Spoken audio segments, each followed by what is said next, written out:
Reformasi oleh putra mahkota Arab Saudi Mohammed bin Salman tercermin dalam sistem pendidikan.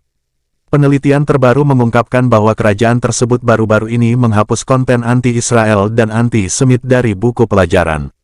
Contoh konten yang dihapus antara lain penyebutan Yahudi sebagai monyet dan babi yang menyembah setan, dan deskripsi mereka sebagai pengkhianat secara alami dan musuh bebuyutan Islam.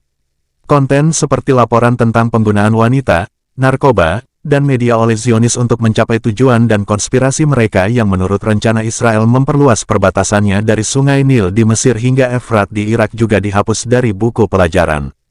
Sebuah studi baru, yang meneliti perubahan yang dibuat tahun ini dalam kurikulum Saudi, dalam kaitannya dengan 5 tahun terakhir, menemukan kelanjutan dari tren perubahan positif dalam buku teks sehubungan dengan konten anti-Israel dan anti-Semit.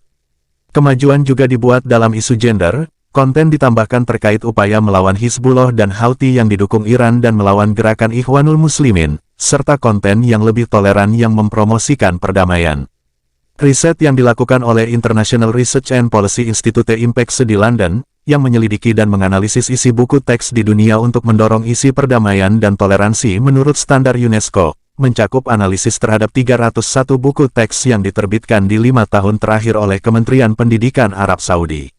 Perubahan paling signifikan yang telah dibuat adalah sikap negatif terhadap orang Yahudi, dengan hampir semua contoh anti-Semit dalam buku dihapus sepenuhnya tahun ini. Misalnya, lagu tentang penentangan pemukiman Yahudi di Palestina dihapus. Tugas yang meminta para mahasiswa untuk menolak klaim Zionis tentang hubungan mereka dengan Palestina juga dihapus. Sebuah buku sejarah sekolah menengah tidak lagi memasukkan pelajaran tentang hasil positif dari Intifada pertama dan menyebut Israel sebagai demokrasi curang. Tuduhan Israel membakar Masjid Al-Aqsa pada tahun 1969 juga dihapus dari salah satu buku. Begitu juga klaim bahwa alasan Israel memulai Perang 6 Hari adalah keinginannya untuk menguasai tempat-tempat suci Islam dan Kristen di Yerusalem dan sumur minyak di Semenanjung Sinai turut dihapus. Namun, buku pelajaran tetap tidak mengakui Israel dan tidak mengajarkan tentang Holocaust.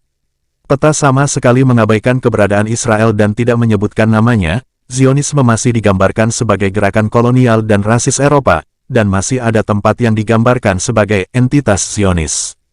Meskipun setiap reformasi buku teks itu penting, buku teks Arab Saudi memiliki makna khusus sebagai pemimpin arus Sunni dalam Islam, kata Markus Seff, CEO Lembaga Penelitian dan Kebijakan IMPEX, seperti dikutip Inet, Senin, tanggal 17 Juli tahun 2023. Eric Agassi, Wakil Presiden IMPEX, menambahkan, perubahan yang dilakukan Mohammed bin Salman sangat berani, belum pernah terjadi sebelumnya, dan merupakan pertanda akan datang. Arab Saudi bukan lagi sekadar sebuah negara. Buku teksnya didistribusikan ke komunitas muslim di seluruh dunia dan dipelajari oleh puluhan juta pelajar di masjid dan lingkungan pendidikan lainnya.